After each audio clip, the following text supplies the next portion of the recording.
Kuna namna nyingi sana duniani ambazo Mungu anatumia kufanya kazi na watu wake.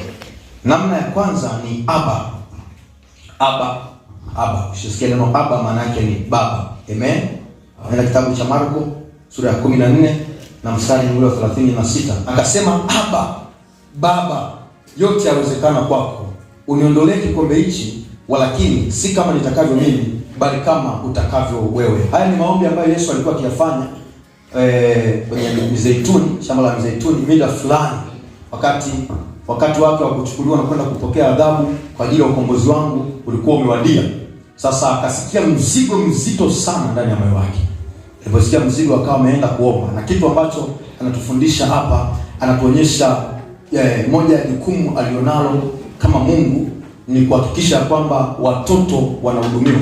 Neno baba ni nafasi ya majukumu, kwamba tunapomwita Mungu baba, tunapompa hicho cheo cha ubaba, maana yake ni kwamba tumejisalimisha chini yake sisi kama watoto. Kwa hiyo tuna uhakika kwamba chochote kinachonihusu mimi, baba yangu atashughulika nacho. Bwana Yesu atusaidie sana. Hivyo ndivyo ambavyo Mungu anafanya kazi. Ndio maana Yesu anaomba hapa katika hali ya binadamu, anasema Aba, Baba, yote yawezekana kwako. Manake umwili ulikubali kuvaa hali ya uhusika na kuwa kama mtoto na kuheshimu hali ya roho kama baba, ambapo kwa huyo baba yote yanawezekana kwake. Kwa hiyo Yesu anatufundisha ni kama Mkristo anayejua nafasi ya Mungu kwenye maisha yake. Mkristo anayejua nafasi ya Mungu kwenye maisha yake. Maana unapoenda mbele za Mungu unakuwa na uhakika ya kwamba kwa Mungu yote yanawezekana, kwa sababu ni baba kwenye maisha yako. So ili Aba neno la Kiebrania lenye majukumu zaidi ya 5, kwamba ni mpaji, anahusika kutoa. Mtunzi anawajibika kutunza, kulinda. Ni mlinzi, anawajibika kulinda. Bwana usaidie sana. Kwa hiyo unapoenda kwa baba, una uhakika ya kwamba Mungu ni baba kwako. Kwa hiyo umefika pale kama mtoto. Kwa hiyo haki yako yoyote kama mtoto mbele za Mungu unapaswa kuipata, kwa sababu umejijua wewe ni mwana mbele ya baba. Ndio maana Mathayo 6 anawafundisha wanafunzi, anasema nanyi msalipo, salini hivi: Baba yetu uliye wapi? Uliye wapi? Baba yetu uliye wapi? Hakutaka kukariri ile sala kama tunafanya leo. Hakutaka kukariri kwamba kila sala tulie Mungu. Hakutaka, alitaka wanafunzi waelewe Mungu anayemuomba ni baba, kwa hiyo ana uwezo wa kufanya juu ya maisha yao.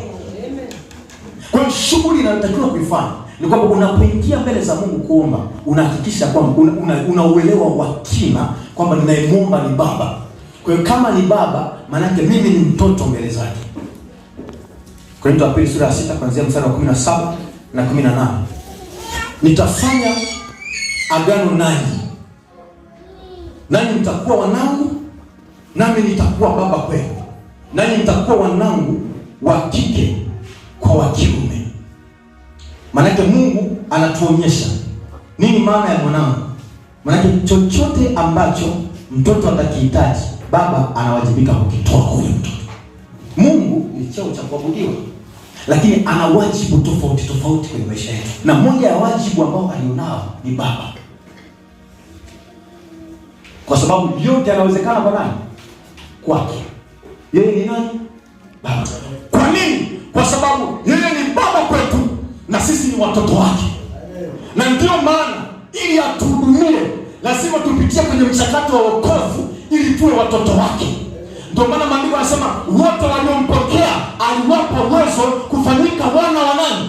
Wa Mungu, watoto wa Mungu. Ili tukilia Aba, baba, ajue ya kwamba mwanangu anaita na mimi nina wajibu kama baba kwenye maisha yake.